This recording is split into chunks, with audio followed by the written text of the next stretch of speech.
Ce contenu vous est présenté par les partenaires de Terry Savelle Foy Ministries. Vous pourriez penser que c'est moi qui ai eu l'idée de tout cela, écrire la vision, la garder devant nos yeux, mais j'ai vu mon père faire cela depuis que je suis petite. Il rédigeait littéralement ce qu'il appelait une pétition. Eh bien, je fais des tableaux de vision et des livres de rêves, mais mon père écrivait exactement ce dont il rêvait et ce qu'il demandait à Dieu. Tout, des dettes d'affaires qu'il avait, jusqu'aux meubles, vêtements, la meilleure voiture. Mes parents avaient littéralement besoin de tout, mais ils ont commencé à prendre la parole de Dieu au sens littéral et à écrire la vision de ce dont ils avaient besoin. Hey, c'est Terry Savelle Foy, votre pom-pom girl de rêve. Tout d'abord, je vais vous poser une question rapidement. Croyez-vous en l'acquisition d'une maison, d'un terrain, de bureau, d'un bien immobilier ou d'un type de titre de propriété? Faites-le moi savoir dans les commentaires. Tapez juste titre de propriété si cela vous concerne. Deuxième question. Croyez-vous spécifiquement à l'idée d'être libre des dettes pour rembourser votre maison, votre terrain ou des dettes en général? Si c'est le cas, écrivez dans les commentaires libérez des dettes. J'ai demandé cette question sur Instagram et 96% ont déclaré qu'ils étaient dans ces catégories. Voici pourquoi j'ai demandé pendant 7 ans et demi.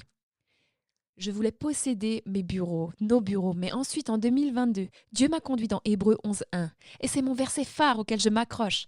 Vous connaissez peut-être cette écriture, elle dit que la foi est la ferme assurance des choses qu'on espère, la preuve des choses qu'on ne voit pas. Un ami à moi m'a dit « Terry, regarde la version amplifiée, écoute ce qu'elle dit. » Maintenant, la foi est la certitude, le titre de propriété, la confirmation des choses espérées, divinement garanties et la preuve des choses que l'on ne voit pas. Lorsque j'ai entendu cela, j'ai pris ce verset à cœur et nous avons commencé à le déclarer chaque semaine en équipe. Voyez, Dieu n'est pas obligé de faire ce que vous dites, mais il est obligé de faire ce qu'il dit. Eh bien, nous avons alors dit, Seigneur, nous attachons notre foi à Hébreux 11.1, que notre foi produira le titre de propriété pour nos bureaux, maintenant, parce que ce verset commence par maintenant. N'est-ce pas?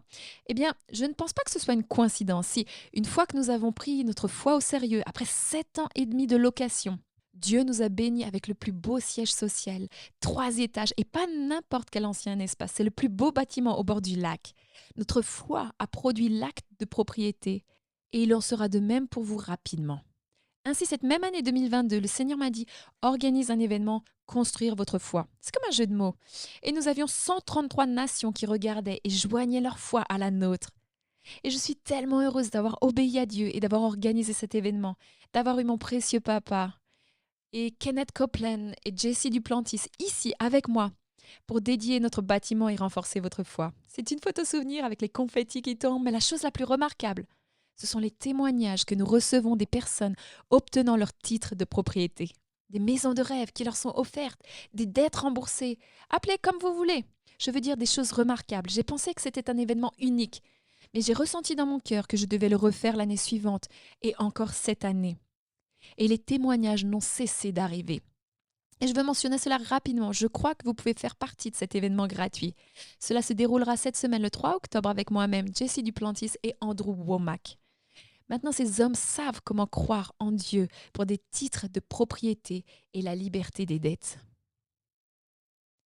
Alors, je veux que votre foi soit renforcée comme jamais auparavant lors de cet événement en direct consacré à la foi. C'est gratuit, mais vous devez vous inscrire pour accéder au lien. Cliquez simplement sur le lien dans la description pour obtenir votre ticket dès maintenant. Je ne sais pas en quoi vous croyez en ce moment, mais quoi que vous rêviez, priez. Et si cela semble impossible, Jessie Duplantis dit qu'il faut un rêve pour réveiller votre foi, mais il faut de la foi pour réveiller vos rêves. J'ai entendu dire que réussir, c'est comme connaître la combinaison d'un cadenas.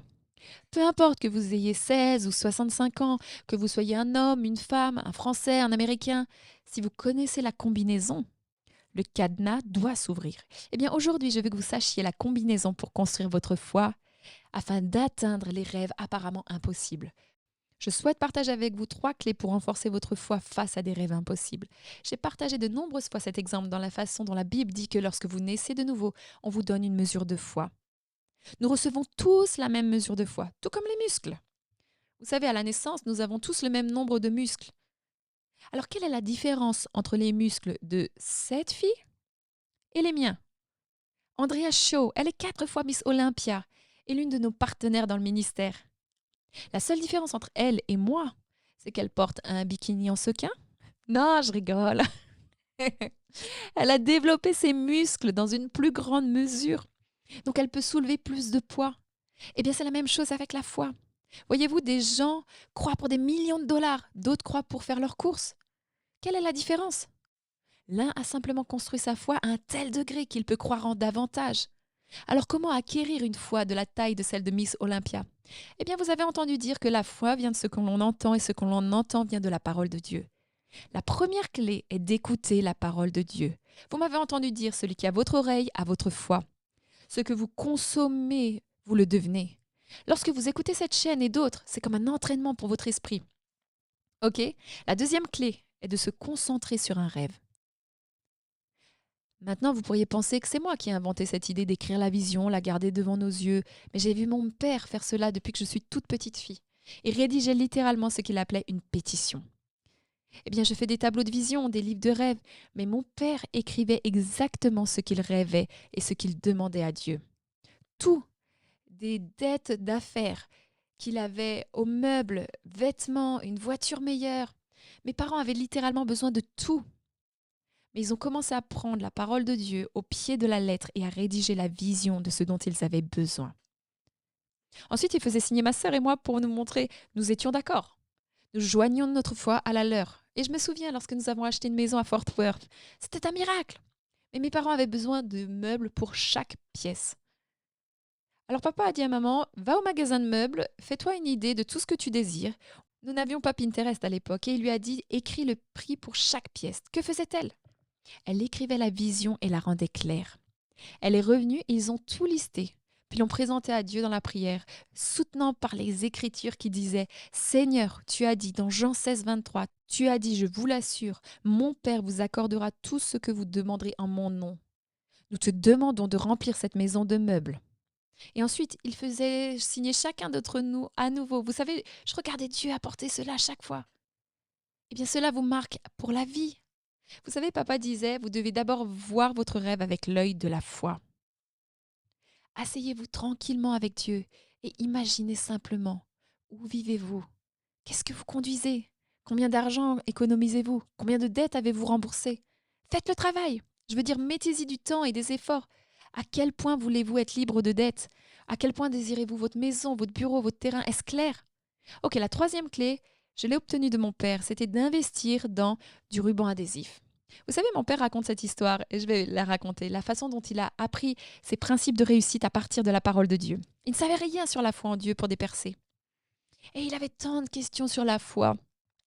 Et Kenneth Copeland venait dans son église à Shreveport en Louisiane et mon père a eu l'opportunité de lui poser des questions. Et il a dit, frère Copeland, j'écoute vos cassettes depuis les 3 derniers mois. À l'époque, ce n'était pas vraiment des cassettes, c'était des bandes magnétiques.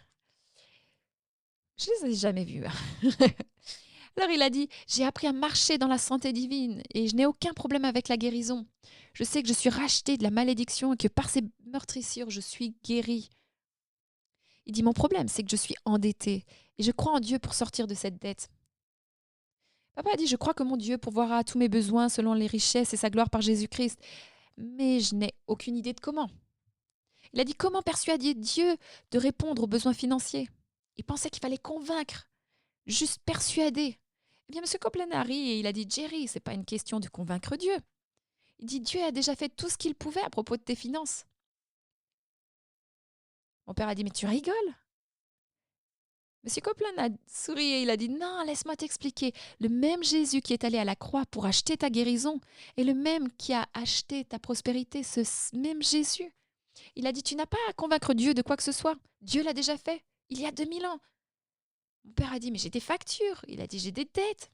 Il a dit, je n'ai pas peur de travailler, je travaille. Mais comment arrive-t-on au point où Dieu pourvoit à tous mes besoins? Et M. Copeland a dit sans détour, Jerry, ton plus gros problème, c'est ta grande bouche. Et il s'est retourné et il est parti. Oh, mon père était indigné. Il ne pouvait pas croire que M. Copeland ait l'audace de lui dire mon problème est ma grande bouche. Quand mon père est rentré ce soir-là, il est allé dans la chambre d'amis où il avait étudié, regardé toutes ces bandes magnétiques. Il a pris la plus grande bande, l'a sortie et il l'a juste jetée pour la faire rouler dans la rue.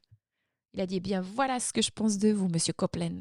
Il est entré, il a pris notre bande magnétique, l'a déroulée dans la rue. Et tout d'un coup, il a entendu cela dans son esprit. Seigneur a dit, fils, voici la réponse à ton problème. Papa a dit, Seigneur, as-tu entendu ce qu'il m'a dit? Il a dit que mon problème était ma grande bouche. Il a dit, Dieu, je fais attention à mes mots. J'ai appris les déclarations, les confessions positives. Pourquoi a-t-il dit cela? Et papa dit qu'il n'oubliera jamais ce que Dieu a dit ensuite. Dieu a commencé à donner à mon père un rappel surnaturel de tout ce qu'il avait prononcé depuis qu'il avait demandé à Dieu de satisfaire ses besoins. Mon père a littéralement entendu tout ce qu'il avait prononcé. Quand il priait, il disait « Dieu pourvoit à tous mes besoins selon ses richesses et sa gloire ». Mais sous la pression, quand les factures arrivaient et qu'il n'avait pas l'argent, il se demandait « Vais-je un jour sortir de ces dettes? Comment allons-nous rembourser cela? On est vraiment fauchés. » C'est un homme partagé, n'est-ce pas? Et la Bible dit qu'un noble à double esprit est instable dans toutes ses voies, et cet homme ne peut s'attendre à recevoir quoi que ce soit du Seigneur. Mon père a dit, depuis ce jour, il a découvert que l'une des meilleures choses à faire, lorsque vous espérez une percée, c'est d'investir dans du ruban adhésif. En d'autres termes, si vous ne pouvez pas prononcer les mots de la parole, scotchez votre bouche, fermez-la, zippez-la. Mon père appelait ça le vocabulaire du silence. Il disait « Couvre ta bouche chaque fois que tu as envie de parler à l'encontre de la parole de Dieu. Refuse de laisser sortir cela. » Voici l'essentiel. Chaque miracle que vous vivez dans votre vie est lié aux mots de votre bouche. Vous pourriez vouloir mettre cela dans les commentaires. Joel Osteen dit « Il y a un miracle dans votre bouche. » C'est facile. Mettez celle-là. Il y a un miracle dans votre bouche. Donc il y a tellement plus que je veux partager, mais je crois de tout mon cœur que vous êtes attendus pour un rendez-vous divin. Dieu va accomplir quelque chose de si grand dans votre cœur pour renforcer votre foi. Maintenant, vous pouvez vous sentir coincé dans une situation, rien ne s'améliore, rien ne change. Mais préparez-vous, vous devez vous préparer. Je crois que les choses vont s'accélérer. Vous allez rembourser vos dettes que vous pensiez mettre une éternité à payer. Vous aurez la faveur de Dieu pour acheter la maison de vos rêves, acquérir des biens immobiliers. Vous allez rencontrer les bonnes personnes, être aux bons endroits. Et le reste de l'année peut être la meilleure de cette année. Si vous avez la foi, assurez-vous d'obtenir votre billet pour cet événement gratuit qui aura lieu la semaine du 3 octobre en cliquant sur le lien dans la description. Et je vous encourage à vivre vos rêves.